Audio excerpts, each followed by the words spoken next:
Hello Shatling! Today we are going to be ranking pissing techniques. Now these are specifically curated for vagina havers. However, penis havers are also welcome to watch the video. It's going to be very educational no matter what you're dealing with, no matter what accoutrements you are utilizing in the act of urination. Okay? So sit down, get comfortable, get a notebook, get a pencil, get ready. The first one is standing up. Now, this one is a bit tricky to pull off, okay?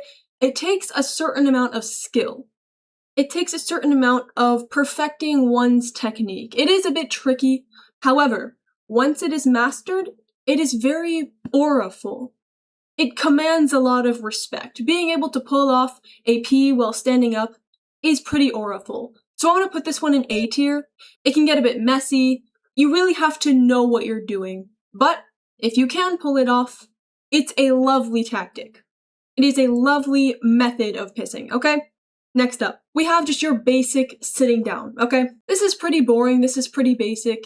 You're probably familiar with it, I would assume, if you're a human being that has peed before or taken a shit. There's just nothing special about it. It doesn't speak to my soul, it doesn't tug on my heartstrings. So I'm gonna put it in D tier, honestly. D tier? Or C tier? Maybe C tier because it's so reliable, but it's also really boring. So like right down the middle, C minus. C minus because it's boring. Next up, we have the 3-pointer. Now this is an extremely advanced technique that only professional pissers can pull off. This is like a step above the stand-up technique. You have to be able to stand up, you have to be able to direct the urine into the proper velocity, and you have to be able to do that from a further distance away from the toilet, from the apparatus in which you are trying to urinate. So it's a very tricky stunt to pull off, but that makes it all the more impressive. And for that reason, I'm putting it in S tier. The 3-pointer is the cream of the crop. Okay, this is like the goal. This is what everybody aspires to achieve, you and me. We all want to be able to pull off a 3-pointer. S tier. Next up we have the squat. This one is actually quite useful when you're using a public restroom and you don't want to touch the dirty, suspicious toilet seat. You don't know what's been on it. You don't want to just use little flimsy pieces of toilet paper to cover up the seat before sitting on it. So you pop a squat. However, it takes a lot of strength. It's not really comfortable. It's kind of awkward and clunky and it doesn't feel very nice. Plus, your legs are going to be burning after it. Unless you are some sort of bodybuilder. I personally could barely pull it off. So I'm going to put this one in B tier. It has good functionality, like it's quite useful. Being able to levitate, hover above the seat. That reminds me of our next tactic. But I won't spoil.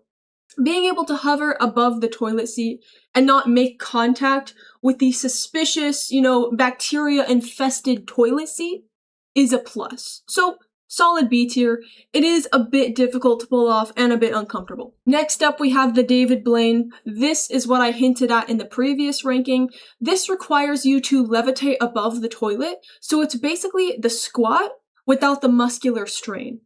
Okay? You're achieving being off of the toilet seat without also burning your quads while doing so. This one is going to go straight into S tier. It takes a lot of mastery, it takes a lot of hard work and dedication to get it right. But once you've perfected levitation, it's really worth it. It's really worth it. You will never need a toilet seat ever again. S tier. Last but not least, we have Girardi. Now, this one is not special, other than the fact that it's related to Team Fortress 2, which is goated, but there's not a lot to show, okay? You piss into a jar. It's not that special. There is a plus of having a projectile object, a weapon that you can use afterward. So it leaves you with a sort of goodie bag. It leaves you with a prize, okay? The good thing about this technique is, 1, the TF2 reference, and 2, the fact that it leaves you with a little present. But other than that, it's kind of boring. There's not a lot going on. It doesn't take any fancy technique. Again, you are literally just pissing into a jar. It doesn't give you a lot to chew on mentally. So I'm going to put this one into B tier. The 2 pros are really pulling it up, the TF2 and the fruits of your labor being a projectile. However, the fact that the act itself is so dry and so uneventful just makes me have to put it into B tier. It can't rank higher than that. That's the full list. Thank you for joining me. I hope this was very educational for you. I mean, it was, objectively speaking, but I hope that your mind was able to comprehend the complexities that I just bestowed upon you. Make sure to be kind to yourself and take care of yourself and follow my Twitch, okay? Okay. Bye, twin. Mwah!